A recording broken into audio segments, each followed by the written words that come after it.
Hello designers and welcome to the Daily Designer Vlog. Hello designers and welcome to day 2 of the Daily Designer Vlog. Morning protein, Little welcome shock back to the Daily Designer Vlog.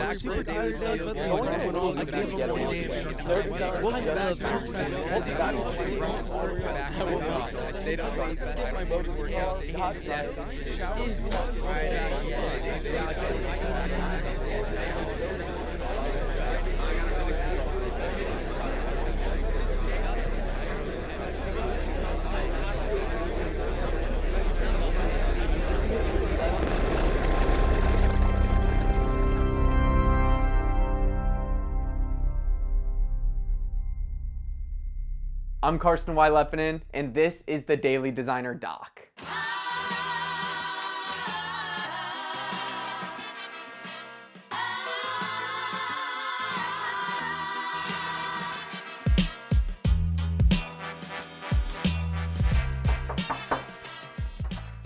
Yo, what's up? Come on in. Let's show you the apartment. All right, straight into it. The office, the command center, Daily Designer Central, as I would say. It's probably the one focal point of my life right now, especially that chair. Heading on into the kitchen. It's a nice space, kind of tight, but you know, it's usually Jenna's zone. I just kind of do what she tells me to do, and she makes everything incredible here that you see in the vlog. Then we head into the living room. It's a nice spacious area, you know? We'll post up on the couch for the couch office from time to time. We got a great view, light is always coming in, which is super nice. Love me some natural light. We got a ton of camera gear over here, ready to get set up for later today for all the awesome shots that you're about to see. Then we got the bedroom over here. Nothing too special again, you know, but it's actually clean this time. Normally we have a pile of clothes there, pile of clothes here. You know, it's a bedroom. Who really cares? And that's about it. Pretty quick tour, but kind of checked everything all off.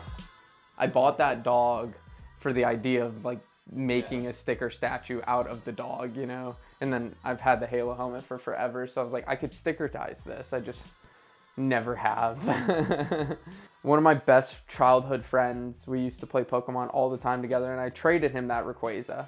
And when I moved to Tacoma, he hit me up on Instagram and was like, hey, I still have this Rayquaza you traded me forever ago. I don't remember what we traded, but I want to send it to you. And then Jenna, yeah, she built the puzzles. I hate puzzles. I didn't help her once with these, but she built all 3 and then helped me hang them up.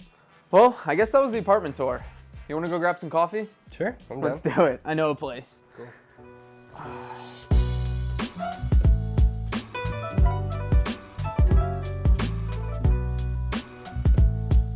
Welcome to Cremella, my favorite coffee shop in Tacoma. Anna and Rebecca are the owners and are the nicest people you ever meet. They care and know so much about each one of their customers. I feel so comfortable and just love coming in here. I'd come here every day if my budget allowed it. Also, their coffee is incredible. So, why did you start the Daily Designer Vlog? Well, as an artist and designer, I feel like you have to share your work with the world in some way or form. You have to be seen, else no one's gonna care. I took to Instagram, started making videos, reels and stuff like every other designer was, because I felt like my work had finally reached a quality where I was super proud of it and ready to get the onslaught of critique and criticism. Everything looks fantastic. Thank you again. No, really appreciate you guys. Could I get a 12-ounce peppermint mocha to go, a dirty chai? Yeah, cool. Okay, and then can I also get a raspberry cornetto? I didn't enjoy doing those reels though. I felt like everyone was doing kind of the same thing in just their own different form, and that's okay. They're all really cool, but I wanted to do it in a different creative avenue. So one day I was talking to my friend Sean. He said, you should start a vlog. And you know, that's something I've always wanted to try out. I just never thought I had an interesting enough life to really share with the world. But I started anyways, and it's been really, really fun. I see it as this really cool niche avenue that I can share my life and my processes as a freelance designer, all the ups and downs, no matter what's going on, but have a lot of fun with it. And you know what? If all else fails, in 10 years from now, I can look back and remember this time. It's kind of like leaving my own legacy for myself. Awesome. I think that was the best take too.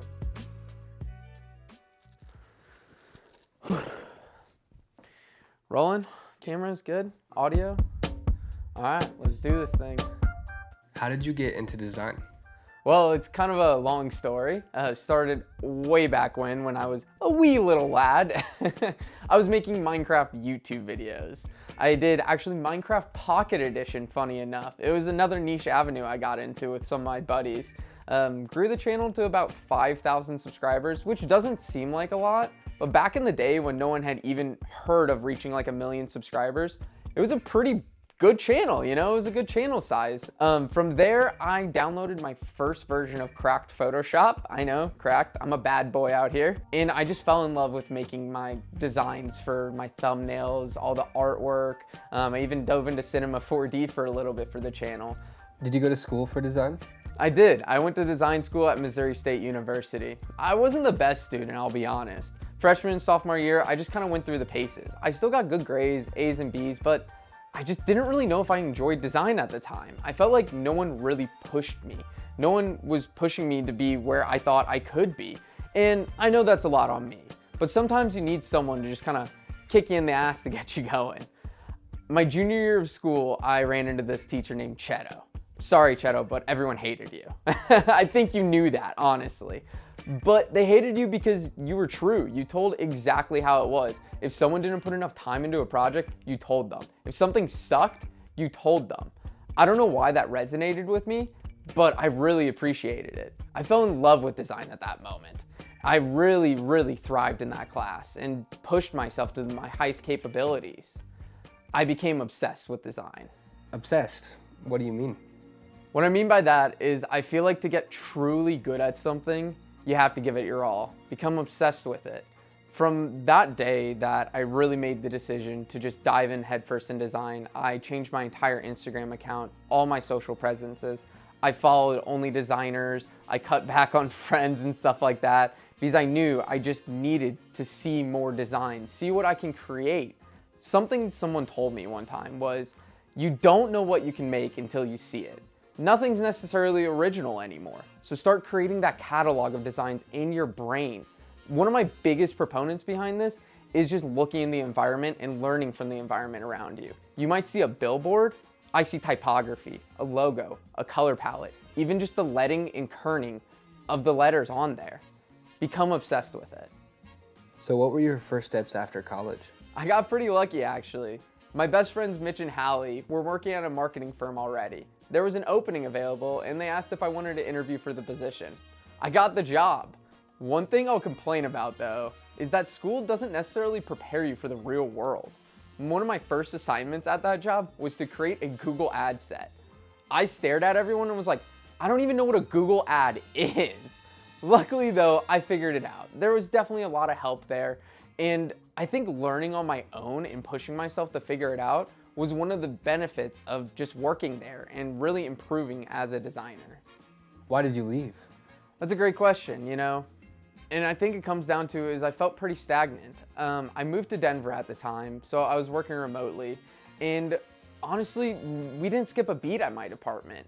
My interns were killing it, I was killing it. It was great, and a lot of my processes were automated and they were taking on a bulk of the work. I was able to focus heavily on some really big, cool projects, but I just didn't feel like I was growing anymore.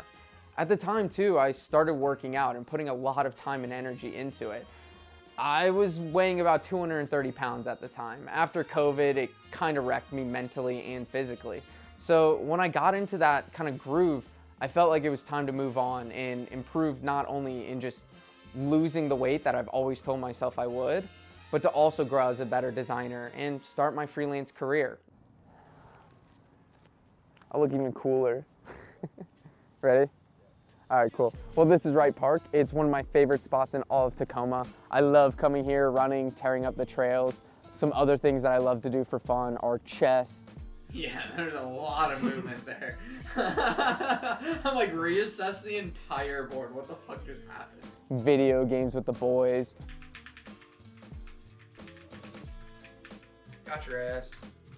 Reading, and of course, working out. What were your first steps to become a freelancer? I have zero clue, I'm not gonna lie. I said, this is something I'm gonna do, and I did it. I looked at Upwork first. I knew it wasn't a long-term solution, but I figured it would get me more experience in designing the way I wanted to do it. and then also flush out a lot of my processes. I designed quite a few logos for very, very cheap, but it was really fun and I enjoyed the experience, and I still work on it from time to time. So your weight loss journey is quite impressive. How'd you accomplish that? I just started, you know. I heard this quote, it's either day one or one day. Your choice. I decided it was day one. I started by going to the gym 3 to 4 times a week. I didn't focus on diet, I didn't care. I just needed to build a foundation of getting to the gym. For a year, me and my friend Sean held ourselves accountable, and we got there. I think I only lost about 10 pounds during that year because, like I said, I didn't concentrate on eating healthy at all. Then one day, Sean said, let's go run a half marathon. I guess we did it. It was a lot of work. We trained heavily for it, both got injured along the way, but we completed it. We got it done. I wasn't where I wanted to be though. Zila Fitness was right around the corner. They had just launched a summer shred guide. I decided, screw it, why not? The next goal, the next accomplishment. It was the hardest fucking thing I've ever done. I have a picture of me standing in front of the mirror at the gym, just dying after the first workout. But I said, fuck it, I'm gonna get 90 days. We're gonna get it done. And you know, I just showed up every single day, consistently. I did not miss a beat. After that, I was at 180 pounds, my goal weight. Started at 230, down 60 pounds to 180. Let's go get some pizza. What's your go-to pizza order? My go-to pizza order? Ooh, pepperoni with jalapenos, for sure. Yeah. Hello, hello. Could I get your lunch special with the top one there, whatever that one is? It looks fantastic. I'm pivoting from necessarily being like just freelancer, and like I'm gonna just be freelance, like one-man show, but it's like they're talking to a lot of other people that I've been talking to in like the design industry. They're just like, just front yourself as a design agency. Because I've been tossing back and forth between starting Y Design or just pushing freelance, and then I was like, I'm just gonna push freelance, and now I'm back again, but we're there. Website's almost done. I gotta make new business cards, gotta make a social media account for it to have some posts on it, and then by the end of this month I want it launched and just gonna figure it out from there. So what are some of your main goals going forward? Freelance is my main goal right now. Well, along with the vlog. I've been doing freelance for about 8 months now, and each month it's just been a little bit better than the last, which is fantastic. It's been an incredible journey, and I hope I just keep expanding. Leading off that though, one of my ultimate goals in life is to launch a design firm called Y Design. I'm in the process of launching it right now. The website should be live soon. The name for the company is Y Design. It plays off my middle name, Y. I credit my parents to give me such a unique name, Karston Y. Leppanen. I absolutely love it. And I thank them for that, but also they're the most supportive people in my entire world. Not once did they ever falter or give me flack for quitting my job. They just said, all right, what's next? You got this. How can we support you? And I really appreciate and love them for that. Nice. I think that's good. Yeah, I mean, we cut in the middle there. Worst comes to worst, you fail, you know? Okay, let's see if I can get this. I can get this. If I can leave with... No!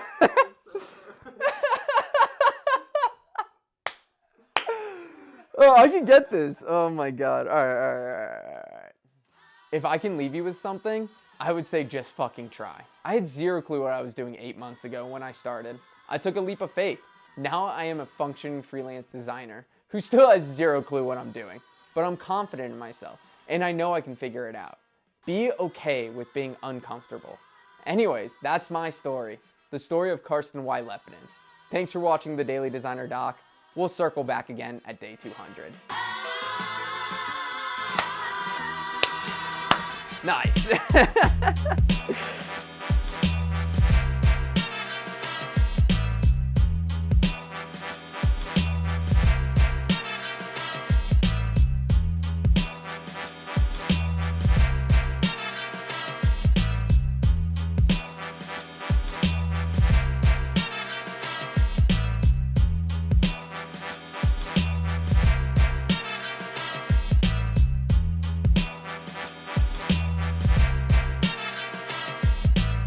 Fuck yeah. Damn, we should have done this a long time ago.